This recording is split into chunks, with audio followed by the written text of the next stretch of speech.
S'il vous plaît. Les partis politiques d'opposition parlent souvent de la liste électorale. Ils parlent de la CEI.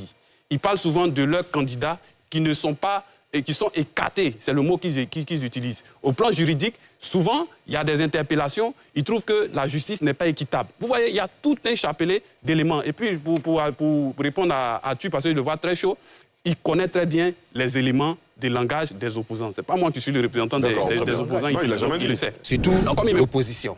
Mais qu'est-ce qu'on a constaté? Parce que c'est bien beau de dire que oui, le président de la République doit faire ça, le président de la République doit faire ça, le président de la République doit faire ça. Mais il faut aussi que l'opposition joue sa part. Ce qu'on constate aujourd'hui, c'est qu'on a une opposition qui ne joue pas franc jeu.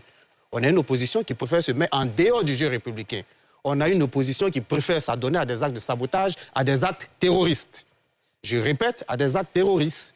Il y a un certain porte-parole d'un parti de l'opposition qui m'a indexé directement, mais je veux lui dire que oui, les actes que ces militants ont posés sont des actes terroristes. Lorsqu'on planifie l'explosion d'une usine à gaz avec les conséquences qu'on connaît, oui, c'est un acte terroriste.